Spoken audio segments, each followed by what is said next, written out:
आए जरा एक अलग ही दुनिया में चलते हैं, एक ऐसी दुनिया जहां जिंदगी का हर पहलू सादगी, मेहनत और एक बहुत बड़े मकसद से जुड़ा हुआ था। आज हम अर्तुगरुल गाजी के कबीले की रोजमर्रा जिंदगी को करीब से देखेंगे। ये सिर्फ अल्फाज नहीं हैं, ये उस पूरे दौर की रूह है। ये सिर्फ एक हथियार की बात नहीं हो रही, बल्कि ये एक मुकम्मल तर्ज जिंदगी की तस्वीर है जहां हर चीज का एक बहुत गहरा मतलब था। इस कबीले की पूरी जिंदगी ना दो चीजों के गिर्द घूमती थी। एक तो तलवार जो इनकी बका के लिए जरूरी थी, और दूसरी वफादारी जो इस तलवार को किसी एक शख्स की नहीं बल्कि पूरे कबीले की ताकत बना देती थी। उनकी दुनिया आजकल की शहरी जिंदगी से बिल्कुल मुख्तलिफ थी, फितरत के बहुत करीब। यही खुले मैदान और पहाड़ उनका घर थे, उनका खेल का मैदान थे, और उन्हीं से उनकी बका जुड़ी थी। तो उनका दिन शुरू कैसे होता था?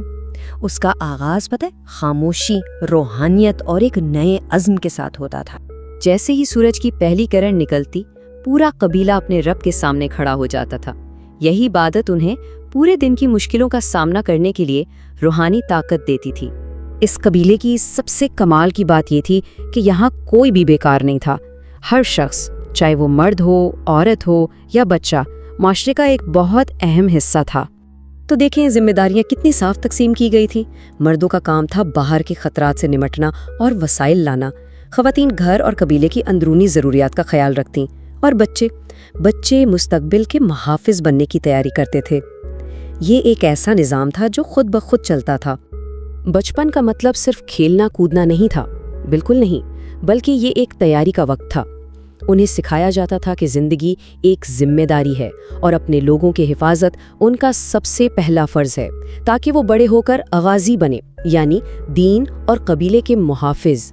अच्छा, अब ज़रा बात करते हैं उस चीज़ की जो किसी भी तहजीब की जान होती है, यानी उनका खाना पीना और उनकी समाजी रिवायात। उनका खाना बहुत सादा था, लेकिन ताकत से भरपूर।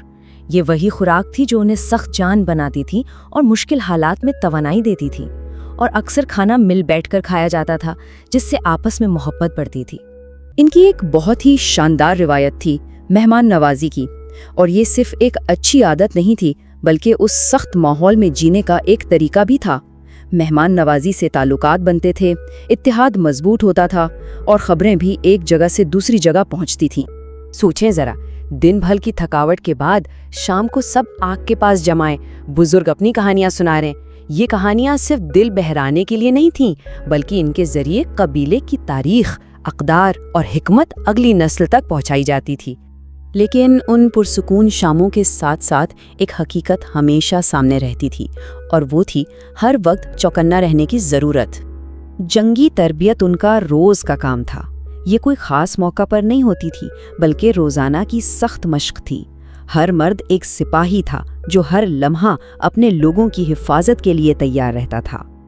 और ये नुक्ता समझना बहुत ज़रूरी है।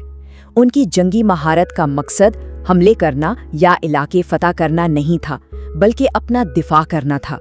उनकी तलवार अपनी इज्जत, अपने ख़ानदान और अपनी सरजमीन की हिफाजत के लिए उठती थी।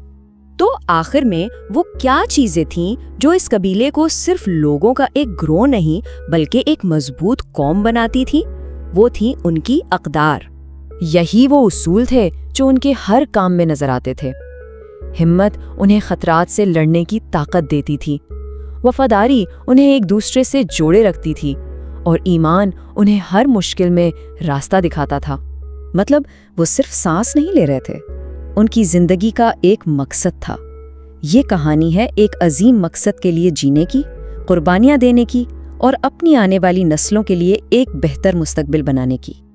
और यहीं पर एक सवाल पैदा होता है हम सब के लिए, उनकी हिम्मत, वफादारी, सच्चाई और इत्तेहाद जैसी कदरों में से आज की दुनिया को किस चीज़ की सबसे ज़्यादा ज़रूरत है? इस पर ज़रूर सोचिएगा।